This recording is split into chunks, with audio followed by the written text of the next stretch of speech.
pasado, la Corte Federal se pronunció respecto a una cuestión que reiteradamente lo viene haciendo, que es la cuestión relacionada con el trámite de sustanciación del recurso federal. En estos casos tenemos que, antes de ingresar a la cuestión resuelta por la Corte Federal, o aclarar o precisar cómo es el trámite que hace a la admisibilidad del recurso federal, o a su denegatoria, por supuesto.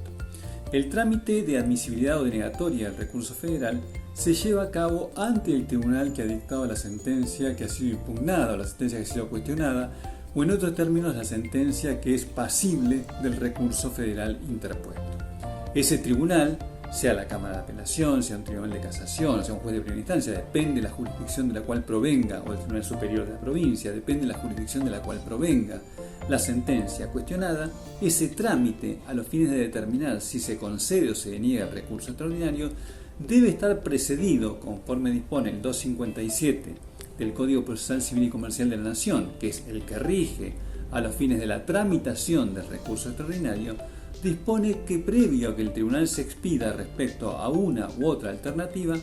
debe dar un traslado a la parte contraria. Acá se pueden habilitar o se pueden dar dos supuestos respecto a los cuales la Corte Federal ya se ha pronunciado.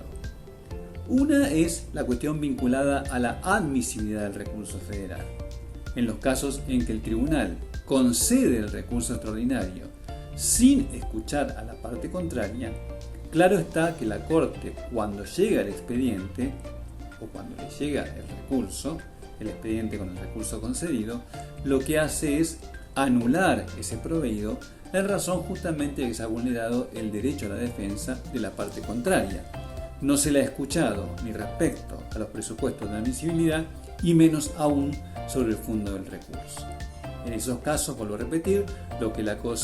Corte hace es anular el proveído que concede el recurso federal, reenvía el expediente a la instancia de origen a los fines que se sustancie el recurso federal y posteriormente se decida nuevamente respecto a concederlo o denegarlo. En algunos casos relacionados con la urgencia del trámite, en los cuales la Corte advierte que es imprescindible evitar dilaciones innecesarias y reenvíos a la instancia de origen, ha admitido excepcionalmente conferir el traslado dentro de la propia sede de la Corte y finalmente decidir lo que corresponda respecto a la suerte del recurso. En otros casos, lo que la Corte ha hecho es, cuando se ha concedido un recurso federal sin sustanciarlo con la parte contraria y el expediente se eleva a la Corte, si se advierte de la misma causa, que el apelado, que el recurrido, ha tomado conocimiento de la concesión de ese recurso y nada ha dicho al respecto, en esos casos o en esos supuestos,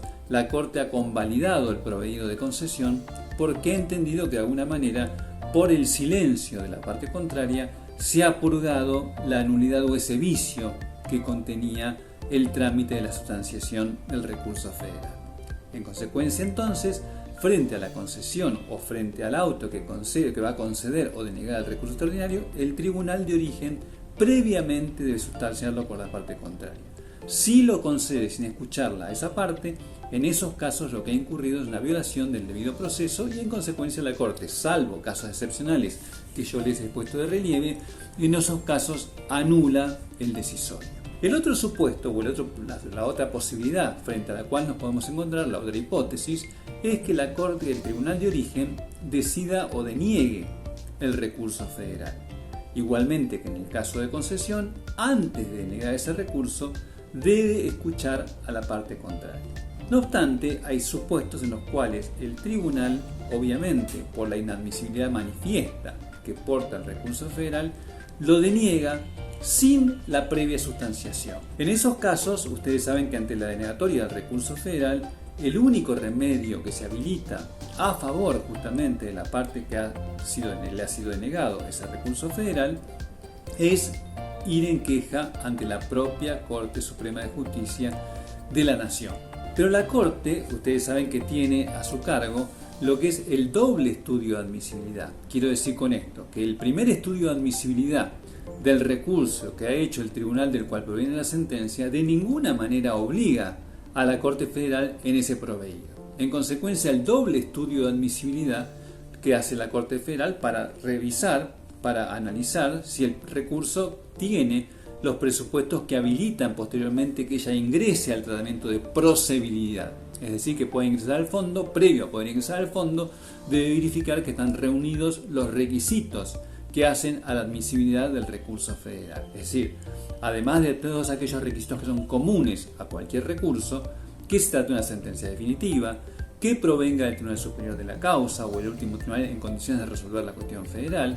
que haya por supuesto una cuestión federal y que esta cuestión federal guarde relación directa e inmediata con el objeto principal del pleito, amén de que la resolución, sin perjuicio de excepciones que se dan en la práctica respecto a la resolución contraria, es decir, que la resolución en principio que se impugna, fundamentalmente cuando proviene de un tribunal provincial, sea contraria al derecho federal invocado. En estos casos, como yo les decía entonces, la Corte tiene la potestad de efectuar el doble estudio de admisibilidad. En aquellos casos de denegatoria, lo que la Corte se va a encontrar es frente a la queja. Es decir, acá lo que tenemos es que la Corte tendrá que determinar a través de la queja si el recurso federal ha sido bien o mal denegado.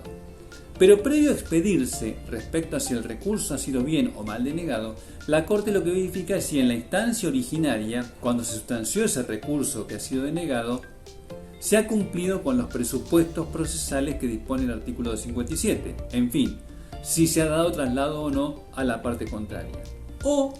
en su defecto, si la denegatoria del recurso federal cuenta con motivos o fundamentos suficientes para haberlo denegado sin conferir ese traslado previo. Es decir, que lo que la Corte advierte es que por supuesto que el tribunal de origen en ese primer estudio de admisibilidad puede rechazar el recurso. Para rechazarlo debe hacerlo con el previo traslado a la parte contraria, salvo en aquellos casos que el tribunal dé expresos motivos, razones suficientes para omitir ese traslado y denegarlo sin la sustanciación que se requiere. Por supuesto que interpreto que son aquellos casos en los cuales es claro, manifiesto, prístino, que no se reúnen los recaudos de admisibilidad del recurso federal o que el recurrente no ha cumplido con ninguna o con alguna, en forma clara, precisa, etc., de las pautas que establece el reglamento aprobada por la Acordada 4. Quiero decir, es un recurso que carece de carátula, un recurso que no advierte de la reunión de los presupuestos que hacen a la admisibilidad del recurso federal, ya ni siquiera cuenta con un número de páginas, etcétera, etcétera. No obstante, por supuesto que tengan en consideración también que cuando el recurso se rechaza respecto al incumplimiento de las pautas establecidas en el reglamento aprobado por la Acordada 4, la Corte en la queja tiene la última palabra al respecto y tiene discrecionalidad para admitir el recurso pese al incumplimiento de las pautas o de las reglas establecidas en dicho reglamento. En fin, la cuestión entonces se determina de esta manera. A modo de síntesis, para entender cuál es el trámite vinculado a la sustanciación del recurso federal. En lo que hace a la sustanciación y el primer estudio de admisibilidad, está a cargo del tribunal del cual proviene la sentencia que ha sido impugnada por el recurso federal.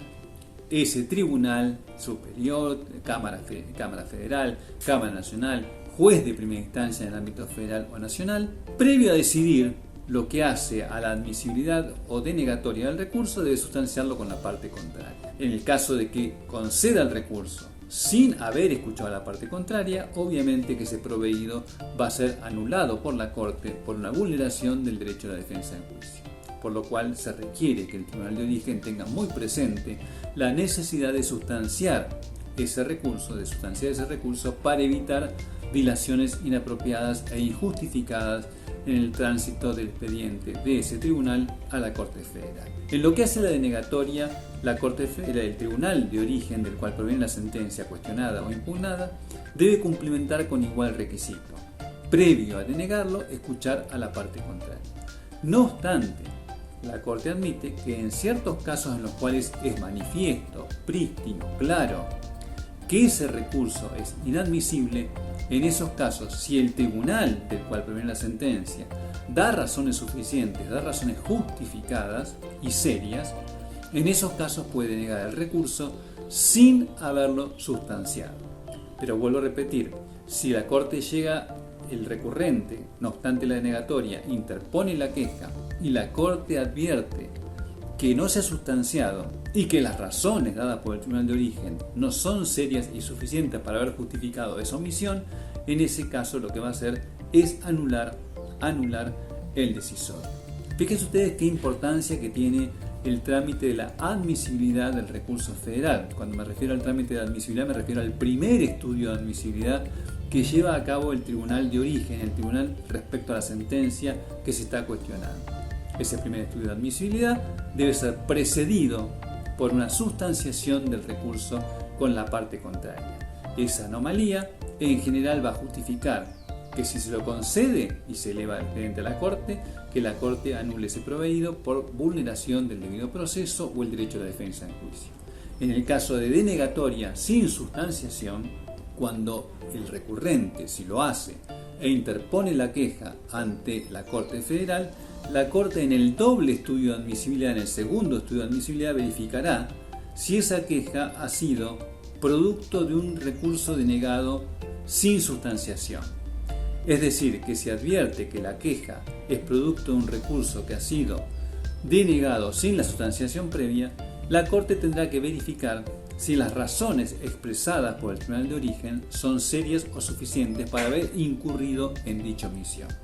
O sea que por regla y salvo razones justificadas, el recurso no se puede denegar sin escuchar a la parte contraria. Esta cuestión vinculada a la admisibilidad del recurso federal tiene mucha importancia porque la Corte es bastante exigente o bastante celosa en el comprobar los cumplimientos adecuados, ya sea a través de la queja, si es denegación, o a través de cuando se eleva el expediente en el caso de concesión. Y fíjense ustedes que estos déficits o estos defectos en que puede incurrir el tribunal ACO, lo que genera son nuevas demoras en el proceso, vulnerando de alguna manera lo que es la necesidad de que las causas se resuelvan en un plazo razonable. Muchas gracias y quedo a disposición de ustedes para el próximo podcast o para la próxima video en que nos volvamos a encontrar. Gracias.